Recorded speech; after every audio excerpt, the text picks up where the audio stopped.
Hello viewers, I'm Mamta. Today we are going to take up the topic of behavioral and developmental disorders. Now this disorder category basically applies to children and teenagers. Now behavioral refers to the major changes in behavior while the personality of a child and a teenager is developing and stabilizing. Developmental refers to the developmental age, particularly for childhood and adolescence. This covers, according to Achenbach, two major categories: externalizing disorder and internalizing disorder. Now, since children do not have much of a self understanding, if they are in trouble, a lot of times they are not able to express themselves, or they are having a discomfort in terms of emotional and psychological well being. A lot of time they are not able to understand their own self. So, with this perspective in mind, this disorder category has come into picture. Externalizing refers to the under controlled problems. So there's a particular problem which is under controlled. For example, aggression, any disruptive behavior, a behavior which is very hurtful outside. So a behavior outside is under control, that is externalizing disorder, under which we have major category of ADHD, attention deficit hyperactivity disorder, and we have ODD, oppositional defiant disorder, which we will cover up in detail. Second major category that we have is internalizing disorders, which are over control, just the opposite of the externalizing disorders. Over control because somebody is extremely sad, depressed, anxious, and this person is not able to express what he or she is feeling. That is why it is over controlled. Under this we have the category of autism as a major category. We also have covered under it eating disorders and mental retardation. Let's start with the first category of externalizing disorders, ADHD. Now ADHD is attention deficit 1, hyperactivity 2nd, and 3rd is impulsivity. This has 3 categories. Now a child having ADHD ideally should be diagnosed by 7 years of age, so that if the level is high, medicines can be started. It has, like I said, 3 major categories. Now it doesn't mean that every child who is having ADHD will have all the 3 categories. It's a combination. A child may have impulsivity, hyperactivity combination, other may have impulsivity and attention deficit. It depends. Let's look at the symptoms of all these 3 categories. Attention deficit refers to inattention. So a child is not able to sustain the mental effort. He is not able to do the task for a very long time. So the focus or the concentration is for a limited duration, and then the child gets bored. So such a child will start off a work and will get bored and leave the activity. Suppose a child starts with tennis playing. He'll do it for some time, 15 days, a month, will get bored, shift to another. A child is doing a certain math sum, will again get bored and shift. So that is inattention. A lot of times parents complain that this particular child is not listening to instructions. Now such children normally it's not deliberate that they are not listening to instructions. It is basically that they are not able to focus their attention on a particular task. So they end up being very disorganized, they end up being very forgetful, and they are not able to remember things. This is a major problem with attention. Second category that we have is impulsivity.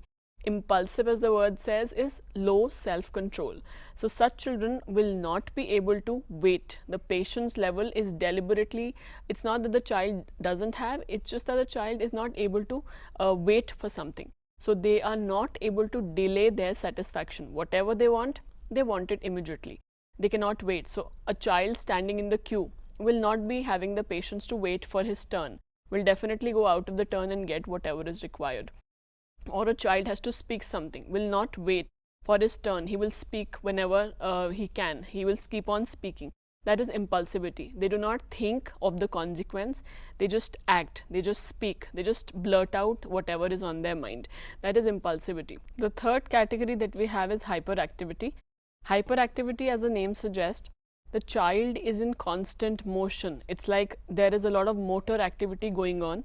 The child is fitted with a motor which is running much faster than the normal person. So it is again not in the hands of the child, because it's a neurological problem where the child cannot sit still. There is so much energy in the child which is not being utilized, and imagine such a child is supposed to sit still for the whole class. It is almost impossible. The child will look around, will be very distracted, will want to pick up something.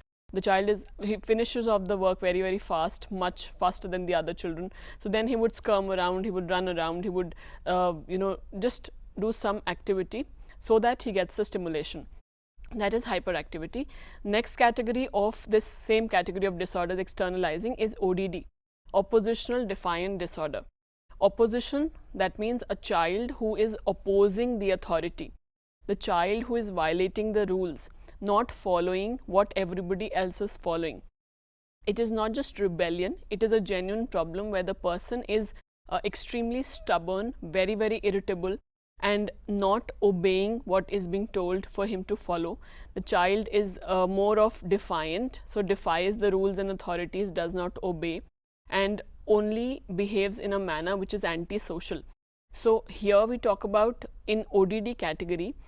In fact, if we compare it to ADHD children, in ADHD, boys have 4 times much more probability of having ADHD, whereas when we look at the gender difference in ODD, it is exactly the same, not much difference according to research. So ODD is, if it is there in children and teenagers, it is known as conduct disorder below the age of 18 years of age, and above 18 we call it antisocial personality. So such people, in fact, they can get into violation of rules as far as societal functioning is concerned. They violate societal norms. They do not follow the family's smooth functioning. They are normally very, very aggressive. And they also get into theft. They get into manipulations. They normally do not feel guilty. So let's say after hitting somebody very badly, they would not really feel guilty that they have hit that particular child. Or they do something very, very destructive, something that is not according to the norms of the society. One particular child, he ended up putting a matchstick in the petrol tank of a bike.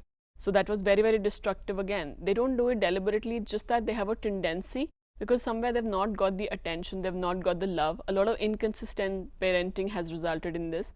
And along with this, we call it aggression category majorly. Aggression in the sense it could be verbal aggression when we look at it.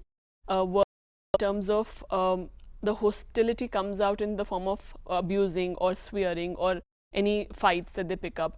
And then we have physical, which is actual fights happening. The physical aggression takes place in terms of the hostility comes out in fighting and physical, hitting somebody. Then we have proactive aggression. Proactive is a kind of a bullying where the child is troubling somebody and having fun at its cost, manipulating things and having fun, which is not really resulting because of any factor. It is proactive. Second category after ODD that we have is internalizing disorders. So in internalizing, like we already know, it's over-controlled categories, over-controlled problems of behavior. And first under this we have is SAD, which is separation anxiety disorder. Now separation anxiety, particularly when children are too much attached to their parent, it could be one parent or both of them, very, very attached. Whenever they have to sit by themselves, whenever they are sitting left alone in a room, they feel very, very insecure, they panic. So imagine such children going to school, what kind of fuss they would create. They would throw so many tantrums because they feel so much anxious when they are separated from their parents, to whom they normally cling on to, and they are very dependent on the particular set of parents. So they're very fearful and they are not able to face and be in new situations because they are very, very insecure about being left alone. And they normally avoid separation from their parents and they throw a lot of tantrums and fuss for that reason. Second category of internalizing is depression. Now when we talk about depression, this is basically age-wise, like we say developmental. So infants, how do they express their depression? Where they are sad, they are passive, they don't respond when the parents are calling out to them. A preschooler would appear very, very withdrawn and inhibited, would not really speak up, will be quiet, and there will be mutism. The child will not share, will be very sad and upset. Then we have school age children. How would they express their depression? They'll be very, very argumentative and combative. They will fight back, retaliate, counterattack. Then coming to teenager, they normally get into a lot of guilt and they have these negative thoughts, hopelessness, helplessness. That is how they express their depression. The third category of internalizing we talk about is the PDD category. It is pervasive developmental disorder. Pervasive because it spreads on, in fact it is there for life. And developmental because it is normally seen in children and teenagers, and then that pattern remains. This is a severe impairment, particularly in social functioning, the social interaction, the communication, expression, eye contact, body language, and a lot of stereotypical behavior. So a child is constantly rocking off and on, and that is a stereotypical movement. we have to cover up autism as a major category under PDD. Now, autism, when we talk about particularly, there's no eye contact in such children. They normally are not very socially responsive to cues. So, somebody calling out to them, somebody showing affection to them, they would not respond back. They would just be in their own world doing whatever. Suppose a child is playing with a car, will keep on doing it, whether mother is coming in talking to the child will be non responsive totally. So there's a big communication problem. Their speech is very, very retarded. They normally keep on repeating the same word. That is a problem. And in fact, such children have very restricted interest. They do not like any kind of change. Whatever they are comfortable with, whether it's clothes, toys, a certain route that they take, they would not really like and be very uncomfortable if there is a certain change in that. So they have a very strong desire for routine. And in fact, they a lot of times stimulate their own self. So a child, let's say, might end up doing a very harmful thing of hitting his head in the wall, but he's liking it because it is giving him stimulation. That is how they get the stimulation. So it is self-stimulatory activities they would end up doing, and it could also be harming themselves. Such children are very fond of music also. A lot of such children are very talented also. It varies from child to child. And 70% of autistic children are also having the category of mental retardation, that is MR. They normally occur together. Next category we have is eating disorders. Now, eating disorders talks about the distorted body image normally occurring in teenagers, where a teenager girl, let's say, feels that her body image is not appropriate. She will not be overweight, but she feels and perceives herself to be overweight and not having a very good image of herself. So here it would be that she would end up starving herself. She would not eat. These children normally starve themselves to death, exercise compulsively, do not eat in presence of other people. That is what we call as anorexia nervosa. All these symptoms are the category of anorexia nervosa. Second we have is bulimia nervosa. In bulimia, they end up eating a lot and then they purge it out. So normally when they eat too much, they feel disgusted and ashamed of themselves. Therefore, they purge it out either through medicines, vomiting, through diuretics, or through some kind of any mechanism where they excrete it out of their body. Third category that we have is binge eating. Now, binge refers to the fact that they eat out of control. Such people normally eat out of control and they feel relieved of their emotions. So it's basically emotional eating and too much of an eating. And again, they end up using purging, and then they are relieved of their negative emotions, because now they have felt that I've taken off all the fats which I had already ingested into my body. Let's start with the aspect of mental retardation. Mental retardation, as the term suggests, talks about three major categories. When we look at the definition, it talks about three major aspects to understand what a mentally retarded person actually is. It is actually understood that a lot of people have this misconception that can a person who is mentally challenged, can it be reverted? Because they normally resort to a lot of medication or a lot of help, whichever kind of help that they can get to understand how mental retardation can be handled. But once the damage has already occurred, once the neurons have already, or the structure has already been damaged, it is impossible to revert it. So normally the IQ level of the child gets affected or the person gets affected. The person is at a certain age, but his mental functioning or his intelligence is much lower than that particular age. That is where we say that the IQ of a person should be average, at least to behave in an appropriate manner according to society. But for people who are mentally challenged, it is a biological problem. So it's by birth that the person has a low IQ or the damage to the brain structure. So such people normally have three major problems. One is IQ level is below 70. 70 is from 70 we have categories under it which covers mentally challenged. We have 4 categories under it, which we'll do in detail. And apart from the IQ, we also have the adaptability. Now such people, because the IQ is low, a person who is not having a mental capacity which is average, the person is having according to the particular age. So suppose if you come across somebody who is of 20 years of age, but actually the person behaves like 12 years person. So the biological age or the physiological age is much higher. The person is growing physically. But when we talk about the mental growth, when you talk about the cognitive development, it is retarded. So that is what we call as mentally challenged.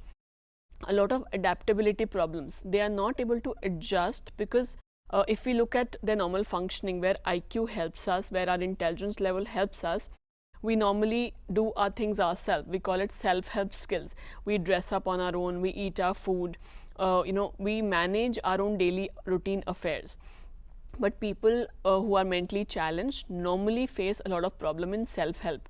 They also face problem in their academic capacities, where obviously we cannot expect them to study and complete schooling because they are not able to manage their daily affairs. So imagine how difficult it would be for them to complete their education and to clear different classes and to move on to higher grades. It gets very difficult because they are anyways facing so many problems in their life, and to expect them on top of it to do academics is going to be very taxing on their capacity. So academics in self-help in adaptive ability.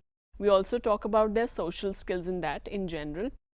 When we talk about social skills, we normally say that they do have expression of their emotion, they do have language that they develop depending on the category, of course, which we will look at in detail.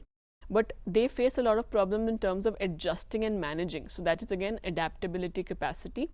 And in this we talk about whether they marry. This we'll do in detail about the different aspects under it. And last category that we have of the definition talks about below 18 years of age. Now obviously a child who is at a lower age mentally will be identifiable much easily. So they are identified below 18 years of age. That's about it for the definition of mental retardation. That's about it for now. Thank you.